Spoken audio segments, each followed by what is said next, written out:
Direct investment FDI, जिसको हिंदी में विदेशी पूंजी निवेश बोलते हैं, करीब 20 लाख करोड़ रुपए विदेशी पूंजी निवेश के नाम पर इस देश में आ चुका है। शेयर मार्केट में जो काला धन आया है, उस काले धन की चाबी ये FDI है।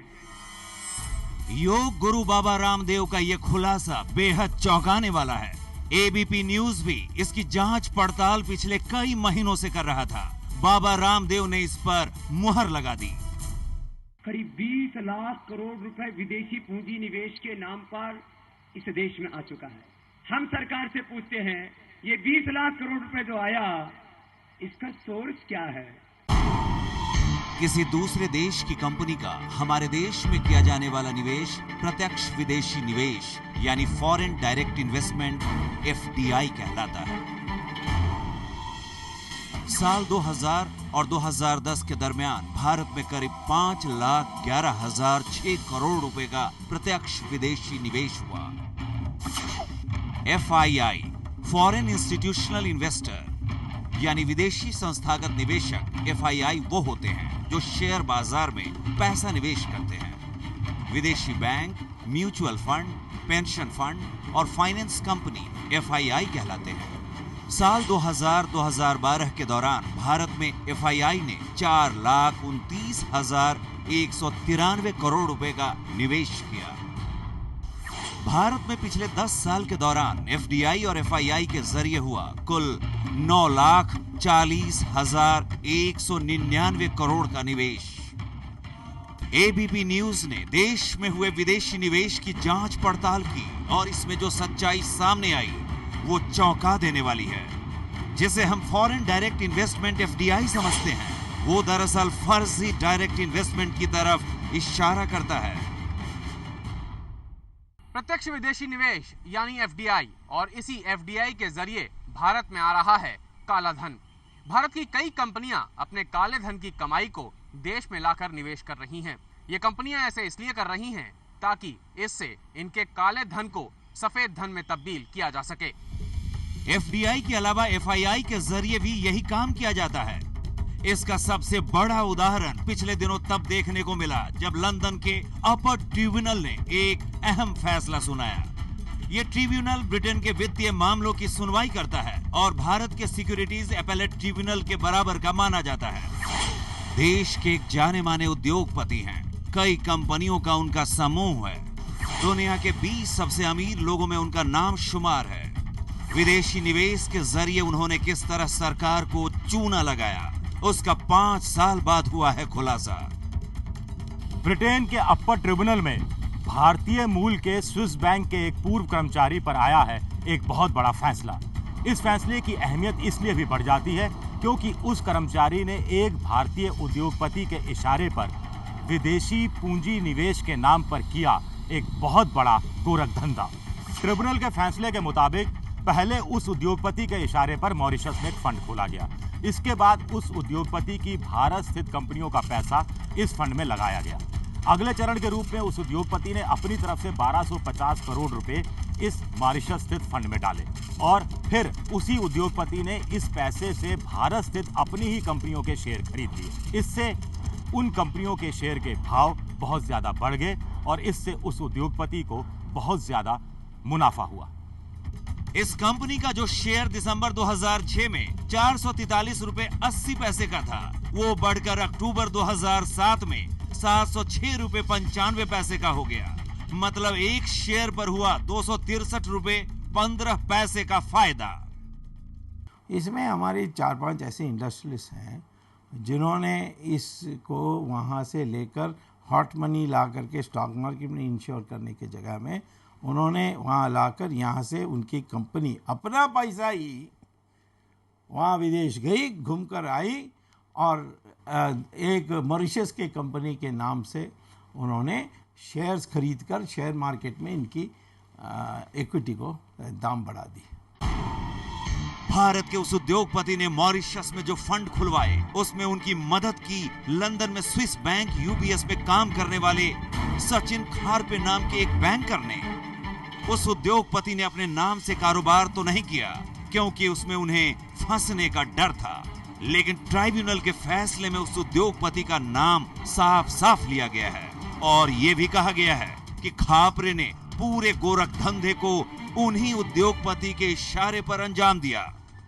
सवाल उठता है कि उस उद्योगपति ने अपनी ही कंपनी के शेयर क्यों खरीदे।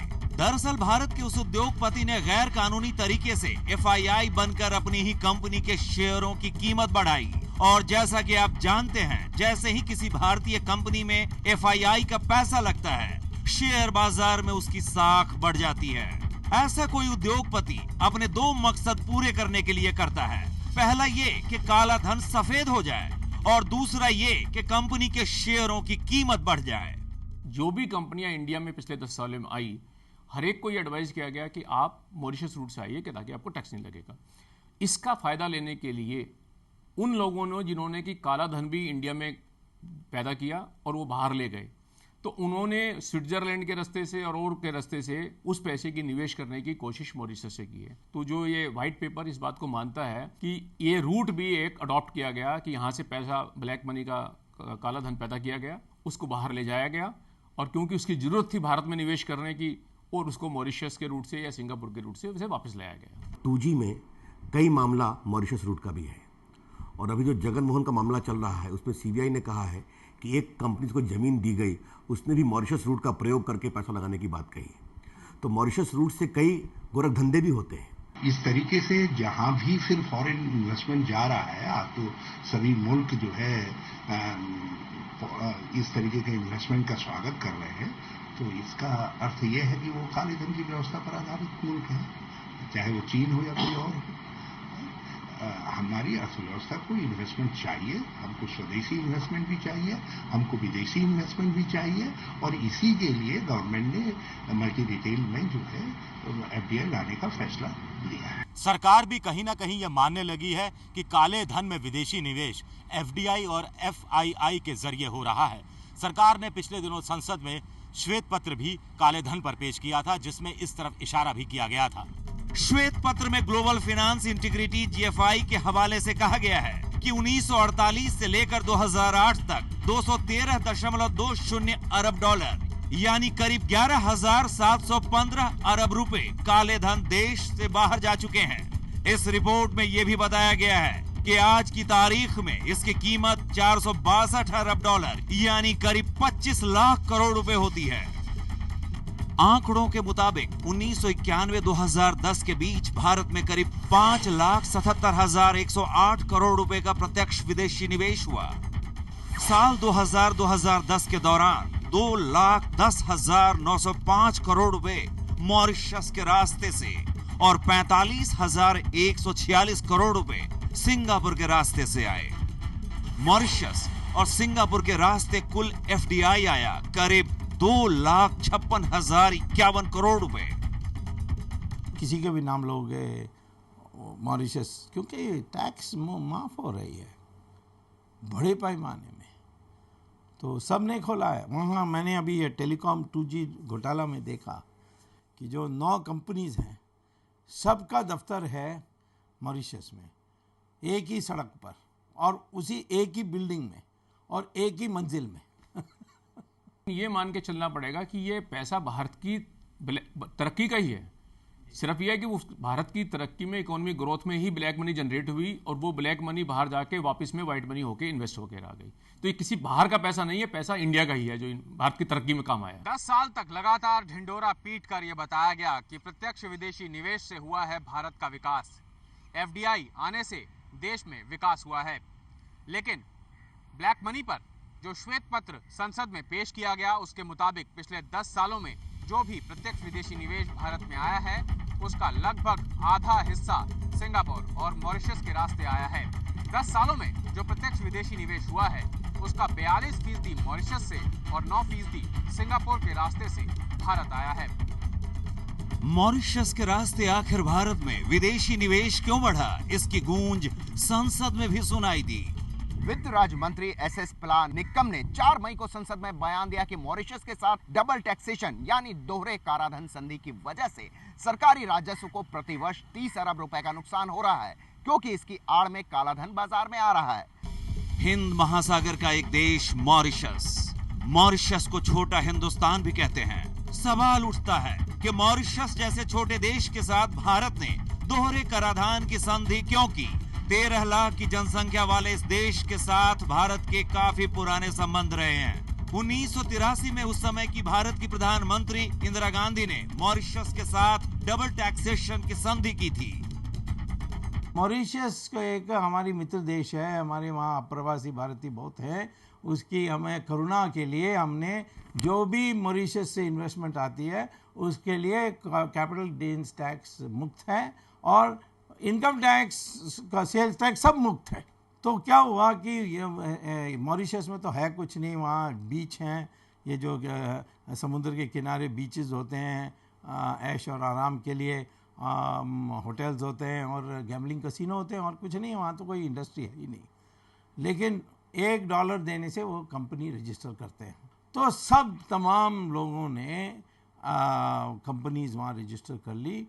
$1 का वो आए यहाँ और स्टॉक मार्केट में कमाया और टैक्स भी नहीं दिया और हमारी स्टॉक मार्केट बिल्कुल बिगड़ गई कि कभी भी ऊपर जाती है, कभी भी नीचे गिरती है। ये सारे विदेशी आज विदेशी पैसा कंट्रोल करती है, जो हमारे देश से काला धन हवाला के जरिए बाहर जाकर आती है। मॉरिशस की कंपनियों को गोपनीयता और टैक्स छूट की जो आजादी मिली हुई है, उसी का फायदा उठा रही भारत सहित दुनिया की कई कंपनियां। सरकार ने जब इकोनॉमी को राइज करने की जरूरत पड़ी या डेवलपमेंट हो रही थी, सरकार ने कहा कि भारत में निवेश की बहुत सख्त जरूरत है। और निवेश की जरूरत में क्या था कि अगर भारत में कोई निवेश करता है और उसके ऊपर कोई आमदनी होती है तो उस पर टैक्स लगेगा। तो सरकार ने एक छूट दी कि मॉरिशस के थ्रू जो पैसा हमारे इन्वेस्टमेंट होगा हम उसके ऊपर टैक्स नहीं लेंगे। उससे देश के अंदर बहुत सारा निवेश आया।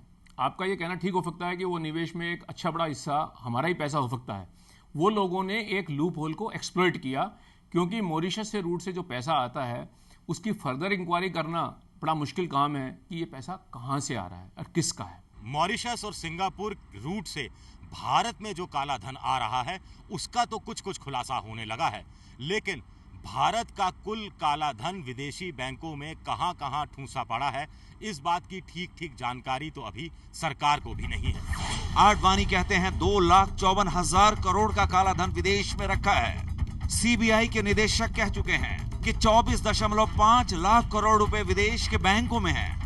जनता पार्टी के अध्यक्ष सुब्रमण्यम स्वामी कहते हैं 70 लाख करोड़ का है काला धन। पर श्वेत पत्र में सरकार ने जो आंकड़ा दिया है उसके मुताबिक स्विट्जरलैंड के बैंकों में भारतीयों का सिर्फ 9,295 करोड़ रुपए जमा है, जबकि 2006 में ये राशि 23,373 करोड़ रुपए थी। इसके साथ कोई क्वांटिफिकेशन, कोई गणित नहीं बताया गया है कि बाहर कितना पैसा है जो गैर कानूनी तरीके से रखा गया। तो करीब 23,373 करोड़ रुपया थी और ये 2006 में थी और 2010 में ये 9,295 करोड़ रह गई। तो स्वाभाविक है कि प्रश्न उठता है कि करीब ये 14,000 करोड़ रुपया 4 साल में कहां चला गया। लेकिन योग गुरु बाबा रामदेव का आंकड़ा 4 लाख करोड़ का है। बाबा रामदेव का मानना है कि इस काले धन का एक बड़ा हिस्सा भारत में एफडीआई और एफआईआई के जरिए आया है। कुछ लोग कह रहे हैं क्या सारा ही एफडीआई से काला धन आया है? करीब 80% आया है। जो 20% ईमानदारी से काला धन आया है उस पर विरोध नहीं है, लेकिन परंतु ये 80% करीब 80% जो बेईमान लोग लेके आए हैं, ये इनका अधिकार नहीं, ये देश का अधिकार होगा। उसको राष्ट्रीय संपत्ति घोषित करना पड़ेगा।